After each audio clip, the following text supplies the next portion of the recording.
What I'm about to share with you is what I learned from my 4-year-long financial independence retire early journey. Here is 3 reasons why you should never chase financial independence retire early, and how, as a byproduct of not chasing it, you may reach it faster and in a more enjoyable manner. First, it kept me unhappy, to not say it miserable. You may have heard this before. Desire is a contract you make with yourself to be unhappy until you get what you want. When I was chasing the goal, meaning the financial independence, there was a perpetual void in my life. I was constantly feeling that there was something missing. Why? Because I didn't have it. And it would be years, probably decades, before I would be able to have it. It was not like I wanted an iPhone and I could just go buy it the next month and just be done with it. How did I solve this? I changed the focus. I stopped chasing it altogether. Instead, I accepted that it will happen as a byproduct of the person that I will become. The when became less important. Why, you might ask? Well, because the process became more important. How was I able to shift the focus? Great question. You see, winners and losers have the same goals. I learned this from Alex Hormozy. There are like 1 billion people who want to be millionaires. And guess how many of them are? A few million. About 5. What's the difference between those that want it and those that actually get it? It's the habits they have and the actions they take as a byproduct on a day-to-day basis. So chasing an arbitrary number that changes as I change would not get me there. But what would get me there are the habits and systems of a financially savvy person. So my key takeaway for this is ask yourself, what would this type of person that you're trying to become do in this situation? So what would a healthy and fit person do? Would they go to eat at McDonald's 5 days a week?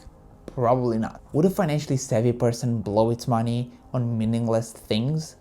Probably not. Here's the second reason. It pushed me away from the ultimate goal. I wanted to retire early because at first I did not like how I was supposed to do what I was doing and with whom I was supposed to do it. I wanted more freedom, more options, and more flexibility in the way that I was doing things. 90% of the time, this is the primary reason why people want to retire early. They hate their daily activity. But what if there was something that I would enjoy doing, that if I could get better at, I could earn a decent living on it? Would I want to retire from that?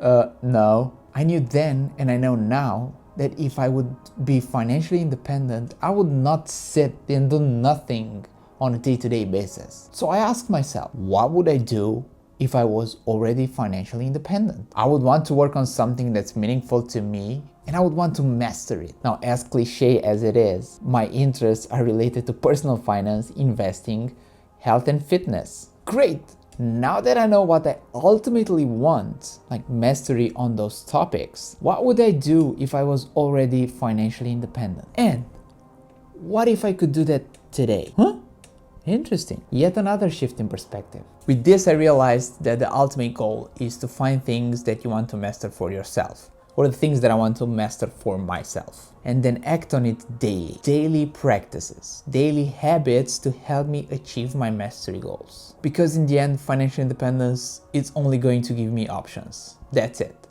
Options to be where I want, with whom I want, doing whatever I want. So the key takeaways for this section is, what do you want to master? And the third reason why is because it decreased my income potential temporarily. You might be like, huh? What? How? Simple. I was focusing on saving more rather than on earning more. I was focusing on saving a few bucks here and there rather than learning how I can increase my income 2x, 3x, 4x, 5x. And instead of investing what I saved in income generating skills, like skills that would increase my earnings power. Here's an example. Would you spend $1,000 to increase your hourly wage from $10 to $15?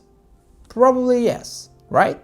Right. Why? Because you'd make that $1,000 back in 5 weeks from the increased earnings power. And from then on, the rest is pure profit for yourself. Here's another thing that I should have done.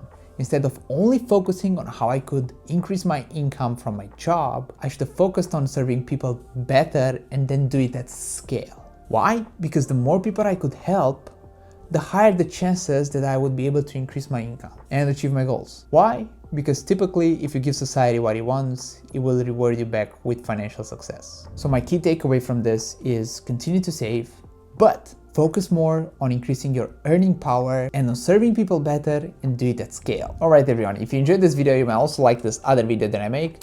If you feel like it, you can also like this video. Until next time, take care and have a wonderful day. Peace!